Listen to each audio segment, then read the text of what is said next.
G Sudhakaran ആ പാർട്ടിയുടെ തന്നെ ഏറ്റവും തലമുതിർന്ന നേതാവ്, 10 കൊല്ലക്കാലം മന്ത്രിയായിരുന്ന ആളാണ്.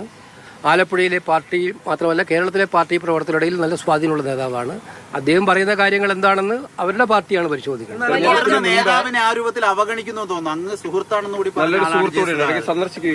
അല്ല, ഞങ്ങളിപ്പം അദ്ദേഹം മന്ത്രിയായിരുന്നപ്പോൾ ഞാൻ MLA ആയിരുന്നു, MP ആയിരുന്നു, ഞാൻ കേന്ദ്രമന്ത്രിയായിരുന്നു.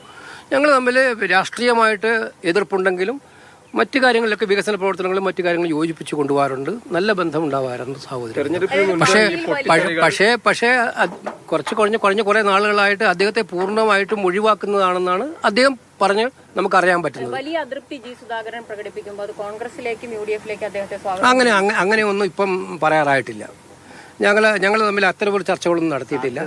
അല്ല ആ സമയത്തല്ലേ ഇത് ആലോചിക്കേണ്ടത്. അത് അങ്ങനെ ഒരു പ്രശ്നം വരുമ്പോൾ അന്നേരം ആലോചിക്കും. ജി സുധാകരനെ കുറിച്ച് എനിക്ക് നന്നായിട്ട് അറിയാം. അദ്ദേഹത്തിന് വ്യക്തമായ നിലപാടുള്ള ആളാണ് എല്ലാ കാലത്തും. അല്ല, അത് ദേശീയ നേതൃത്വത്തോട് നിങ്ങൾ ചോദിച്ചിട്ടുണ്ടല്ലോ, ഇന്നലെ മറുപടി കിട്ടിയല്ലോ. അവരല്ലേ നോമിനേറ്റ് ചെയ്തത്. അതെന്താ എന്നോട് ചോദിക്കുന്നു? ആ കാര്യത്തെ കുറിച്ച് ചർച്ചയില് അതിലൊക്കെ ദേശീയ നേതൃത്വം അബിൻ വർക്കിയും ബിനു ചുള്ളിയിലും അഭിജിത്തും അതുപോലെ പ്രസിഡന്റായിട്ടുള്ള യൂത്ത് കോൺഗ്രസ് പ്രസിഡന്റും എല്ലാവരും തന്നെ കൊള്ളാവുന്ന കുട്ടികളാണെന്നില്ല യാതൊരു സംശയം വേണ്ട.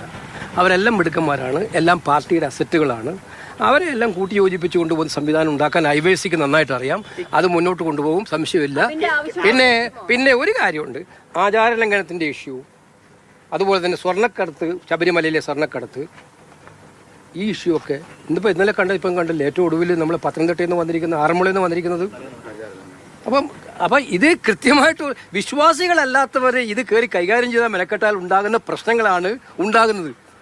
നിങ്ങൾ വിശ്വാസത്തെ കയറി പിടിച്ചിട്ട് വിശ്വാസികളുടെ മനസ്സിനെ നോവിപ്പിക്കുന്ന രീതിയിൽ ആചാരലംഘനം, വിശ്വാസലംഘനം ഒക്കെ നടത്തുന്നതിന്റെ തെളിവാണ്. ഇതൊക്കെ മറച്ചു പിടിക്കാൻ നിങ്ങളെ കൊണ്ട് പല സ്റ്റോറിയും ജയിപ്പിക്കാൻ ശ്രമിക്കും. അതിലൊന്നും ഞാൻ വീഴുന്ന പ്രശ്നമില്ല കേട്ടോ.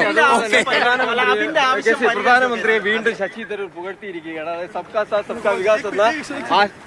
KC വേണുഗോപാലിന്റെ പ്രതികരണമാണ് കണ്ടത്. ജി സുധാകരനുമായി വ്യക്തിബന്ധമുണ്ട്, അദ്ദേഹത്തിന് കോൺഗ്രസിലേക്ക് ക്ഷണിക്കുമോ തുടങ്ങിയ ചോദ്യങ്ങൾക്ക് അതൊന്നും ഈ സമയത്ത് സംസാരിക്കേണ്ടതില്ല എന്നാണ് പറഞ്ഞത്. യൂത്ത് കോൺഗ്രസ് തെരഞ്ഞെടുപ്പുമായി ബന്ധപ്പെട്ട് അത് യൂത്ത് കോൺഗ്രസിന്റെ ദേശീയ നേതൃത്വത്തിന്റെ തീരുമാനമാണ്. അവരതിന് മറുപടി പറയും എന്ന് പറയുന്നു. ആചാരലംഘനവുമായി ബന്ധപ്പെട്ട വിഷയം, അതിൽ ഈ വള്ളസദ്യ അടക്കമുള്ള വിവാദങ്ങളിൽ സർക്കാരിനെതിരെ വരുന്ന വിമർശനങ്ങൾ മറച്ചുപിടിക്കാൻ വേണ്ടി മാധ്യമപ്രവർത്തകരെ കൂട്ടുപിടിക്കുന്നതാണ് എന്നടക്കമുള്ള വിമർശനങ്ങളും അദ്ദേഹം ഉന്നയിക്കുന്നു.